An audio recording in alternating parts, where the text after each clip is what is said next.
É um uniforme, imaculado, condecorado, pendurado com cuidado em um armário de mogno.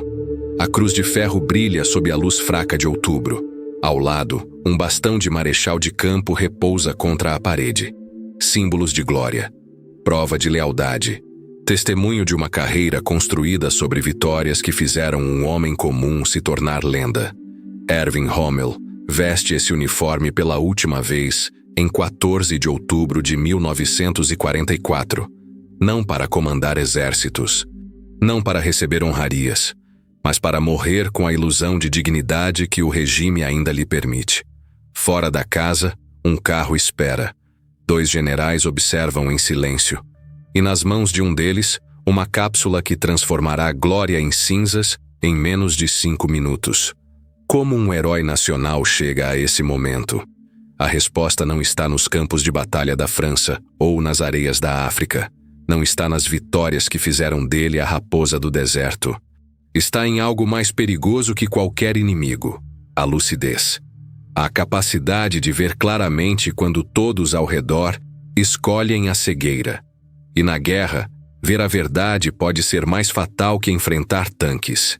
1943. Rommel retorna à Europa após suas campanhas no norte da África. O continente que ele deixou 2 anos antes não existe mais. A Alemanha que acreditava estar vencendo agora sangra em múltiplas frentes. E o homem que retorna traz consigo algo que o alto comando não quer ouvir: a verdade sobre o poderio industrial aliado. Ele viu fábricas americanas despejando material de guerra como se fosse água. Viu o céu escurecer com bombardeiros. Viu divisões inteiras serem aniquiladas não por falta de coragem, mas por absoluta superioridade material. E agora, de volta ao coração do Reich, percebe que ninguém quer acreditar no que ele tem a dizer. Maio de 1943. As últimas tropas alemãs e italianas se rendem no norte da África. Simultaneamente, um documento chega a Berlim. Papéis secretos capturados na costa espanhola indicam que a próxima invasão aliada será na Grécia. O alto comando alemão celebra a captura dessa inteligência vital. Mas os documentos são falsos, forjados pela inteligência britânica, plantados propositalmente durante a Operação Mincemeat. Um cadáver, uma maleta. É uma mentira tão convincente que os alemães redirecionam divisões inteiras para defender um litoral que nunca será atacado. 23 de maio. Rommel é nomeado comandante do grupo de exércitos e responsável pela defesa da Grécia. Chega a Atenas no dia 25. Estabelece seu quartel-general, examina mapas, prepara defesas e, na mesma noite, recebe ordens de retornar imediatamente a Berlim, porque naquele exato dia, Benito Mussolini foi deposto pelo Grande Conselho Fascista. A Itália, aliada crucial da Alemanha, busca cessar fogo com os inimigos. E Hitler precisa de seu marechal mais competente para uma missão completamente diferente. O comando mais curto da carreira de Rommel dura exatamente 1 dia. Mas é um prenúncio. Um sinal de que a partir desse momento, nada que ele faça será suficiente. Nenhuma vitória será decisiva. Nenhuma estratégia será aceita.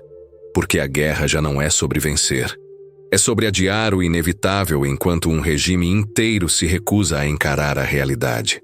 E Rommel, o soldado perfeito, está prestes a descobrir que lealdade e lucidez não podem coexistir quando um deles exige que você minta para si mesmo.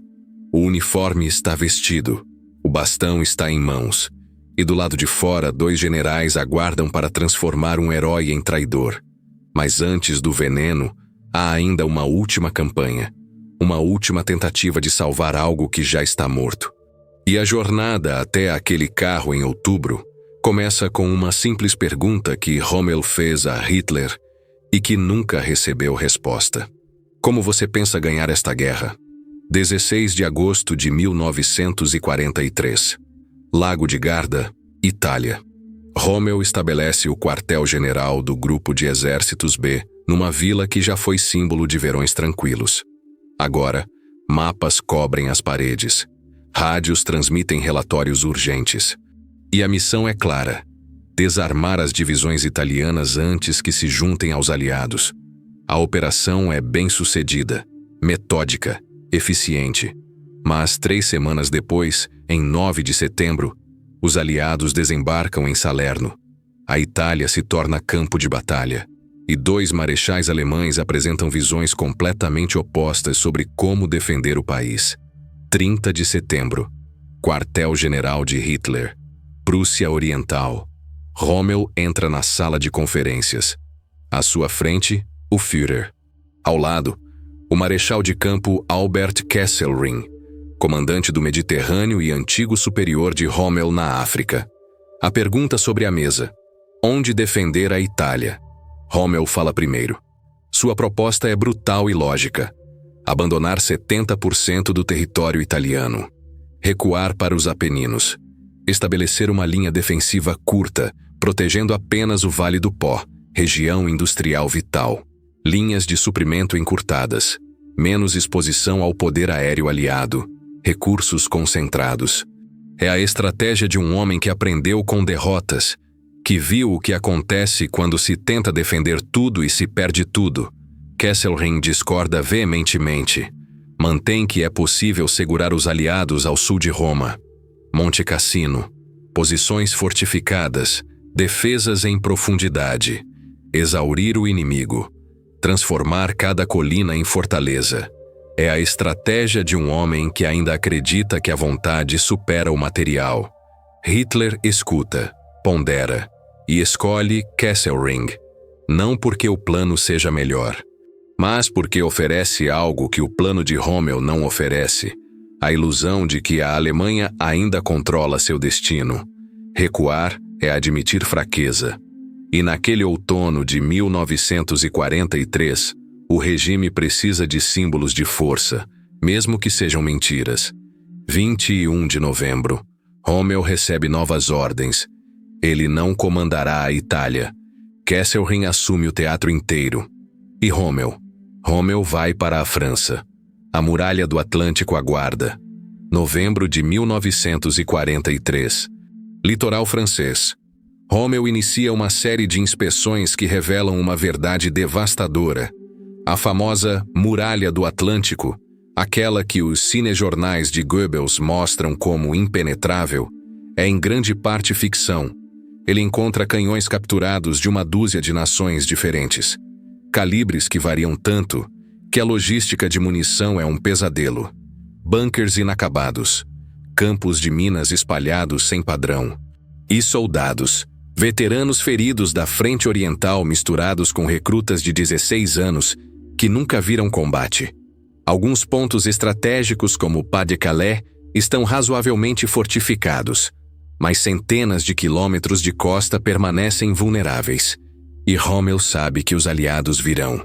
Não sabe onde, não sabe quando, mas sabe que virão com uma força que fará os desembarques anteriores parecerem ensaios. Ele se lança ao trabalho com a energia que o tornou famoso. Milhões de minas são plantadas. Casamatas de concreto multiplicam-se ao longo da costa. E então, durante uma inspeção em 13 de fevereiro de 1944, na praia de Alto Nival, soldados demonstram um método inovador: água pressurizada, escavação rápida na areia, troncos verticais de 5 metros fincados abaixo da linha da maré, invisíveis durante a maré alta, mortais para embarcações de desembarque. Rommel aprova imediatamente. Os aspargos de Rommel começam a brotar nas praias, seguidos pelos Quintet Elements, estruturas reforçadas capazes de rasgar o casco de barcaças maiores. Campos inteiros atrás das praias recebem obstáculos antiplanadores. A muralha do Atlântico finalmente começa a merecer seu nome. Mas há um problema que nenhuma fortificação pode resolver. Uma questão estratégica que divide o comando alemão e que, no fim, custará tudo. Onde posicionar os Panzers? Rommel é categórico. As divisões blindadas devem estar dispersas ao longo da costa, prontas para contra-atacar nas primeiras horas, esmagar o inimigo enquanto ainda está vulnerável nas praias. Porque Rommel viu na África O que o poder aéreo aliado faz com colunas blindadas em movimento. Viu Stukas sendo abatidos como moscas. Viu tanques destruídos por jatos antes mesmo de avistarem o inimigo. Se os Panzers ficarem longe da costa, jamais chegarão a tempo. O marechal de campo Gerd von Rundstedt, comandante supremo do Ocidente e superior hierárquico de Rommel, ridiculariza a ideia. Rundstedt é da velha escola. Acredita no emprego ortodoxo de blindados em massa. Concentrar todas as divisões Panzer perto de Paris. Esperar que os aliados se comprometam com o desembarque. E então lançar uma ofensiva massiva. Cercar. Aniquilar. Vitória decisiva. É Blitzkrieg ao contrário. É 1940 outra vez, mas não é mais 1940. O céu não pertence mais à Luftwaffe. E Rommel sabe disso melhor que ninguém. Abril de 1944. Hitler é forçado a decidir. E como já é seu costume quando confrontado com estratégias divergentes, escolhe nenhuma. Dá a Rommel controle de 3 divisões Panzer, concede 4 a Rundstedt e mantém sob seu controle pessoal o 1º Corpo Panzer SS, as melhores divisões blindadas do exército alemão. É um compromisso que garante falha, forças divididas, comando fragmentado. E quando o momento crítico chegar, ninguém terá autoridade para tomar a decisão que poderia fazer diferença. Mas naquele abril, Rommel ainda tem esperança. Não de vitória. Essa ilusão já morreu em algum lugar entre Tobruk e Tunis. Mas de que talvez, apenas talvez, uma defesa bem-sucedida contra a invasão possa forçar os aliados ocidentais a negociar. É uma esperança frágil, desesperada. E depende de algo que está completamente fora de seu controle. Que Hitler permaneça racional o suficiente para reconhecer quando a guerra está perdida. Fevereiro de 1944. Uma conversa acontece. Discreta, cautelosa. O Major César von Hoffacker, veterano da Primeira Guerra Mundial que serviu com Rommel, procura o Marechal. A conversa é sobre lealdade, sobre dever, sobre o que se faz quando o líder se tornou a maior ameaça à nação. Rommel escuta, não se compromete, mas não recusa, porque algo mudou nele desde que retornou da África.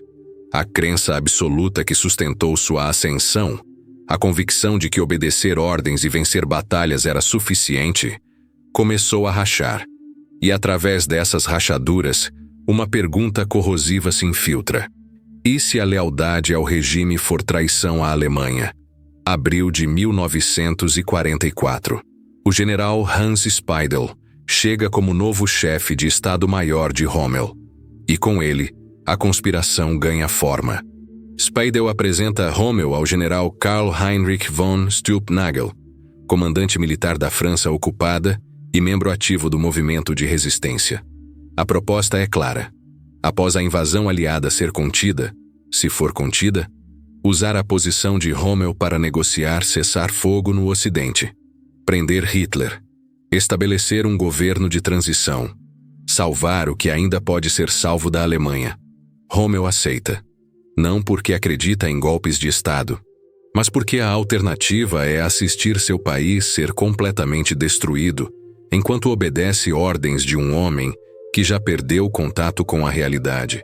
Nos meses seguintes, discretamente, ele conversa com comandantes, sonda lealdades, constrói uma rede de oficiais que sabem que a guerra está perdida, mas ainda esperam que a derrota não precise ser total. É traição? Ou é o último ato de patriotismo possível? A resposta depende de quem sobrevive para contá-la.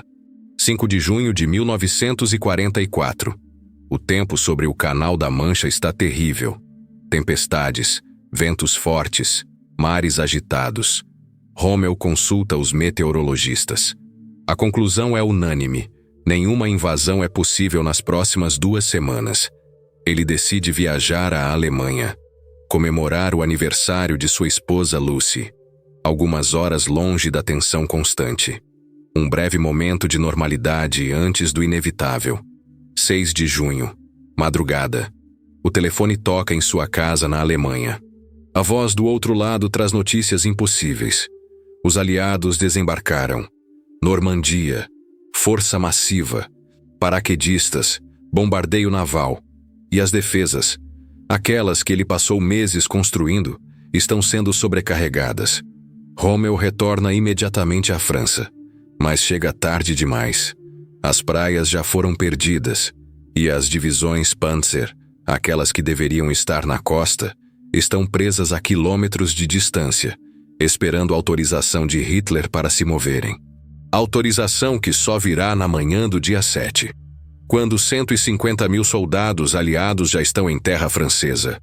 7 de junho de 1944. Manhã. Rommel chega ao teatro de operações e encontra o caos. Não o caos da batalha, esse ele entende, mas o caos do comando fragmentado. Rundstedt requisitou as reservas Panzer durante a noite. Hitler negou, depois autorizou parcialmente. Depois mudou de ideia novamente. Enquanto o alto comando discutia, os aliados consolidavam posições. A 12ª Divisão Panzer SS Hitlerjugend finalmente recebe ordens de contra-atacar. Move-se em direção às praias e é interceptada por ondas sucessivas de caças-bombardeiros aliados. O céu escurece com aeronaves. Bombas explodem ao longo de toda a coluna. Tanques queimam. Caminhões de suprimento viram piras funerárias. Exatamente como Rommel previu.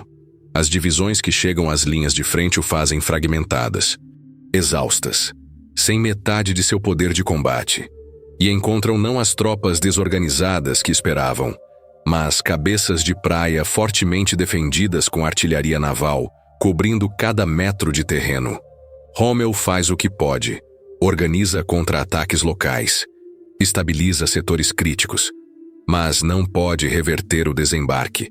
Só pode torná-lo mais custoso, transformar cada campo francês em sepultura para ambos os lados. 17 de junho. Margival. Hitler convoca Rommel e Rundstedt para reunião em seu quartel-general. É a primeira vez que o Führer visita a França desde 1940. E a distância entre a realidade e a percepção de Hitler se torna dolorosamente óbvia. Os dois marechais apresentam a situação. Forças insuficientes, superioridade aérea esmagadora do inimigo, linhas de suprimento constantemente bombardeadas. Não há como vencer uma guerra de atrito contra adversários que produzem tanques mais rápido que a Alemanha consegue destruí-los. Rommel faz a pergunta, direto, sem rodeios. Como o senhor pensa ganhar esta guerra? Hitler não responde, não porque não quer, mas porque não pode. Não há resposta racional. Só há fé. Fé em armas maravilhosas que mudarão tudo. Fé em que o inimigo se cansará.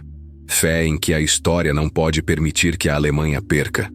Fé não é estratégia. Mas quando a estratégia acabou, fé é tudo que resta. 1º de julho. Hitler demite Rundstedt. Não por incompetência, mas por honestidade. Rundstedt sugeriu que talvez fosse hora de buscar paz. E essa é uma verdade que não pode ser dita em voz alta. O substituto é o marechal de campo Günther von Kluge, veterano da Frente Oriental, inicialmente cético em relação às preocupações de Rommel, mas poucos dias após assumir o comando e ver pessoalmente a situação, Kluge também se convence. A França não pode ser defendida, não contra essa quantidade de homens e material. 15 de julho. Rommel escreve uma carta a Hitler.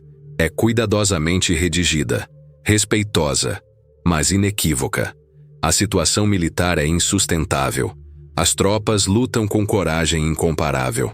Mas coragem não detém bombardeios navais, não derrota superioridade aérea absoluta. É necessário tirar conclusões políticas da situação militar.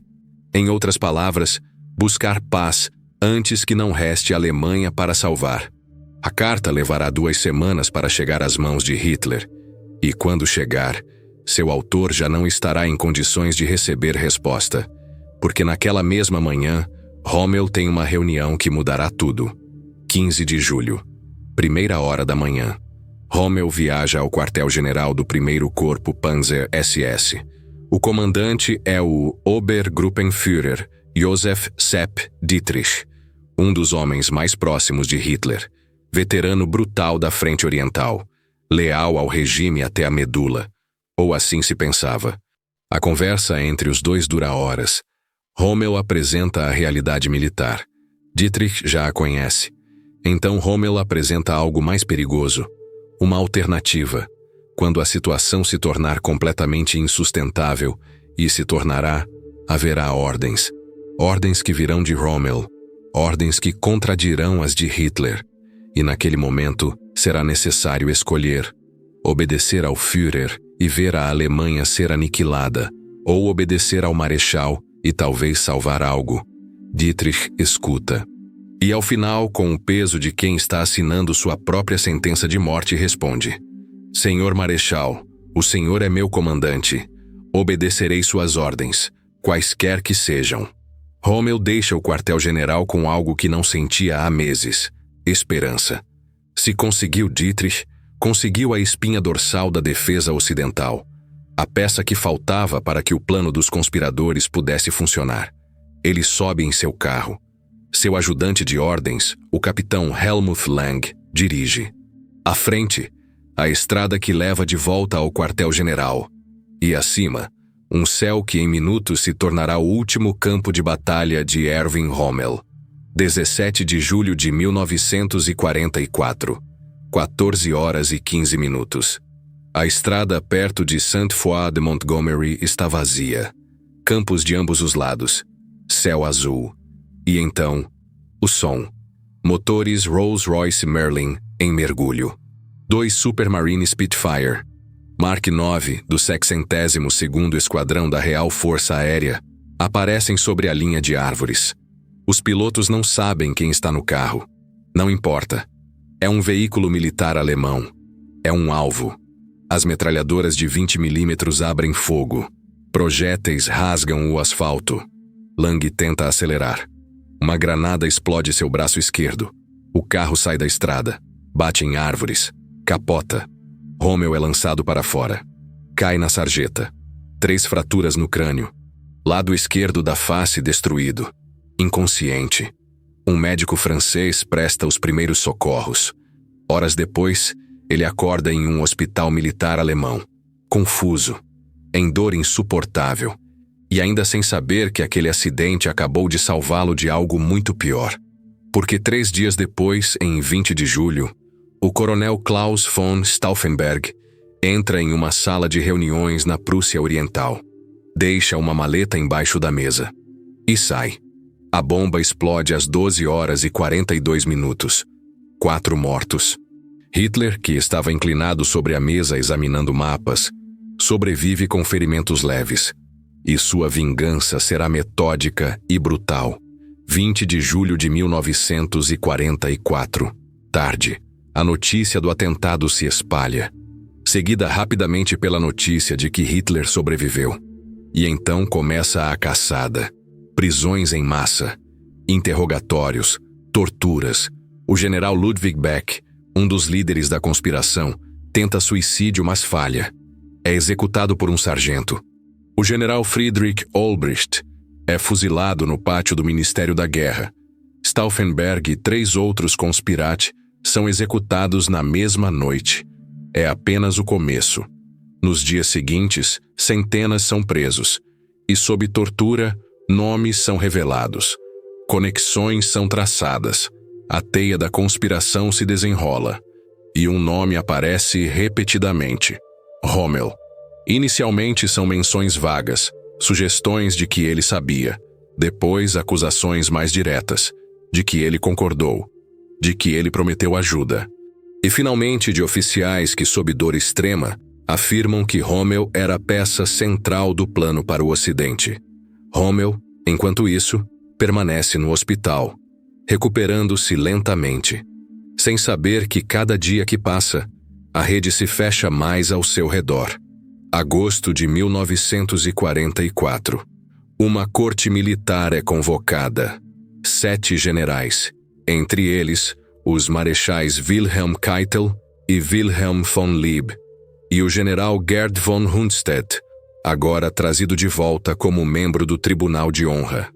A tarefa da corte não é julgar se Rommel é culpado. Isso já foi decidido por Hitler. A tarefa é determinar se ele pode ser julgado por uma corte civil, o Tribunal do Povo presidido pelo juiz Roland Freisler, ou se será tratado como assunto militar interno. A evidência é revisada. Depoimentos de conspiradores, cartas interceptadas, relatórios de conversas. E a conclusão é inevitável. Rommel sabia da conspiração. Concordou com seus objetivos. Prometeu cooperação. É traição. Alta traição. Punível com morte. Mas há um problema. Rommel não é apenas um marechal qualquer. É o herói mais popular da Alemanha. O comandante que civis e soldados admiram igualmente. O rosto humano da Wehrmacht. Julgá-lo publicamente e condená-lo como traidor destruiria a moral em um momento em que o regime não pode se dar ao luxo de mais fraquezas. Hitler toma uma decisão. Rommel não será julgado. Será oferecida a ele uma escolha. Setembro de 1944. Rommel retorna para casa. Ainda se recuperando.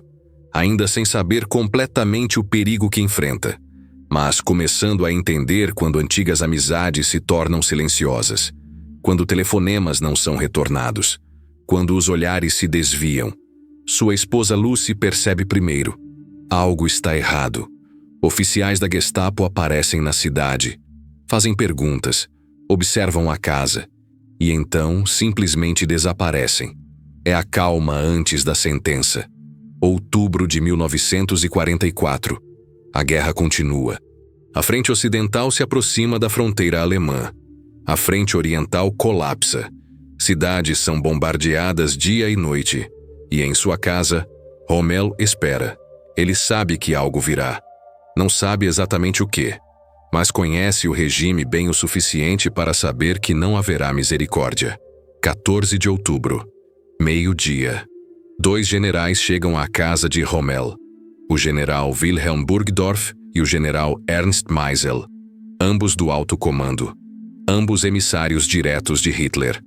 A reunião acontece no escritório de Rommel. Burgdorf coloca os documentos sobre a mesa. Depoimentos, acusações, evidências da participação de Rommel na conspiração de 20 de julho. Rommel não nega. Não há propósito em negar quando os homens à sua frente não estão ali para investigar. Estão ali para executar uma sentença já proferida. Burgdorf apresenta as opções. Primeira opção. Rommel será preso, levado a Berlim, julgado pelo Tribunal do Povo. Condenado à morte por alta traição.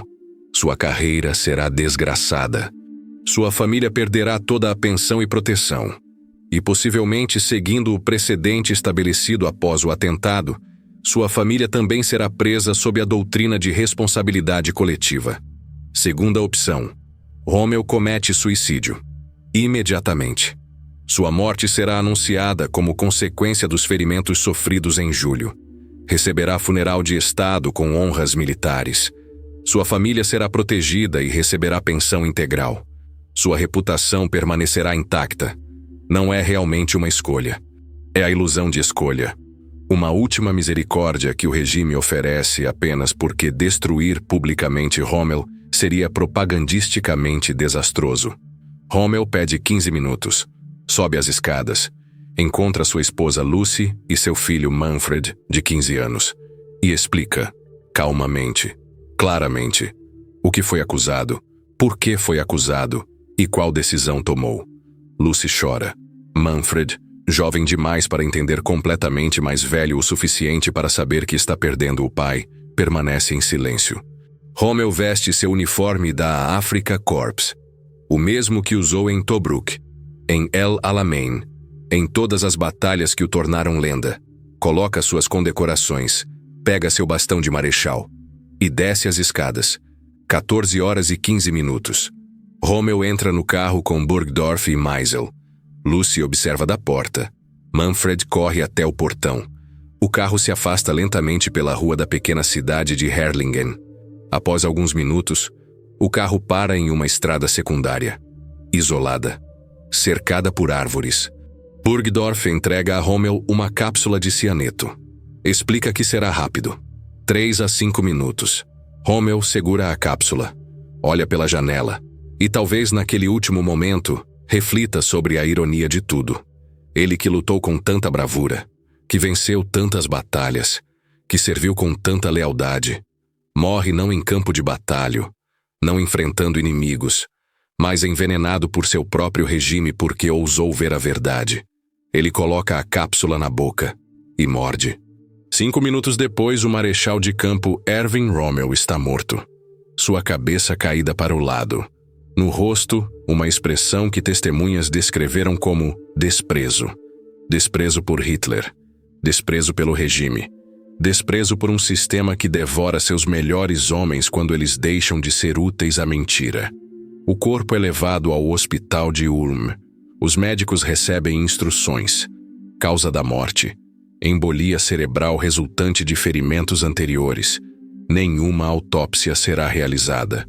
O corpo será cremado imediatamente. A história oficial está completa. 15 de outubro de 1944. O rádio alemão anuncia a morte do marechal de campo Erwin Rommel, vítima de ferimentos recebidos em combate. A nação entra em luto. Veteranos choram, civis choram. Até mesmo inimigos expressam respeito. 18 de outubro. Ulm. O funeral é grandioso. Estandartes do Reich, guardas de honra, oficiais de alta patente. Hitler não comparece. Envia um representante com uma coroa de flores. Mas a mensagem é clara. Rommel morreu como herói. Sua lealdade nunca foi questionada. Seu serviço à Alemanha foi exemplar.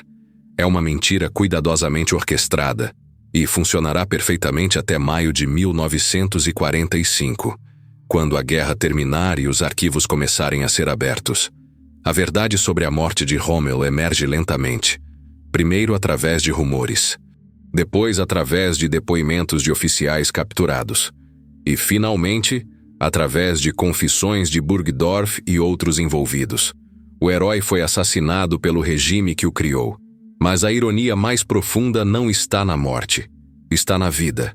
Rommel passou sua carreira acreditando que ser bom soldado era suficiente, que vencer batalhas era o objetivo, que obedecer ordens era virtude. E por anos, essa crença o serviu bem. Trouxe-lhe condecorações, promoções, fama.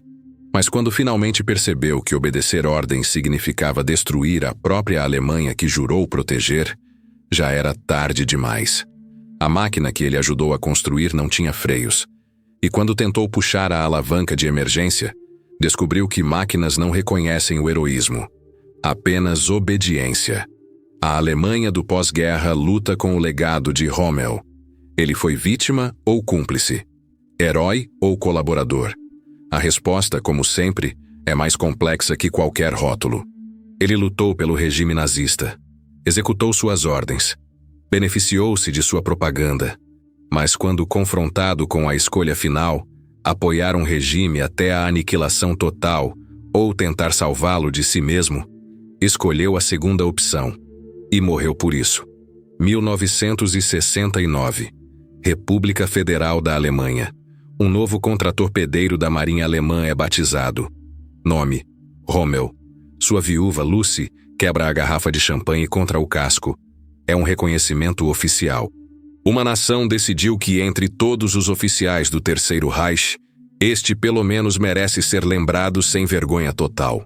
A maior base do exército alemão em Dornstadt recebe o nome Generalfeldmarschall Rommel Kaserne. Base Marechal de Campo Rommel. Recrutas treinam ali. Aprendem sobre táticas, sobre liderança e sobre a diferença entre seguir ordens e pensar criticamente. Seu filho Manfred se torna prefeito de Stuttgart. Por 22 anos, administra a cidade. Colabora na publicação dos documentos pessoais de seu pai. As memórias, as cartas, os relatórios que mostram um homem tentando vencer uma guerra impossível enquanto lentamente percebia que a vitória seria pior que a derrota. E a pergunta permanece, suspensa no ar como a fumaça sobre um campo de batalha. O que faz um herói quando descobre que está lutando pelo lado errado? Rommel respondeu essa pergunta da única forma que podia. Tentou mudar o curso. E quando falhou, aceitou o preço. 14 de outubro. Um uniforme, um bastão, uma cápsula e 5 minutos entre a lealdade e o esquecimento. Mas o eco permanece. Nas bases que carregam seu nome, nos livros que estudam suas táticas, nas conversas sobre quando dever se torna cumplicidade e quando desobediência se torna coragem. Erwin Rommel não salvou a Alemanha, mas talvez ao final tentou salvá-la de si mesma. E no universo moral complexo da Segunda Guerra Mundial, onde monstros usavam uniformes e heróis cometiam atrocidades, talvez esse fragmento de lucidez valha ser lembrado, não como justificativa, não como redenção, mas como advertência, de que sistemas autoritários inevitavelmente devoram até seus mais leais servos, de que seguir ordens sem questionamento não é virtude, e de que perceber a verdade tarde demais é tragédia que se repete enquanto homens confundirem obediência com honra. O carro parou. A cápsula foi entregue, e o silêncio que se seguiu ainda ecoa através das décadas, não como absolvição, mas como pergunta que cada geração deve responder novamente. O que você faria?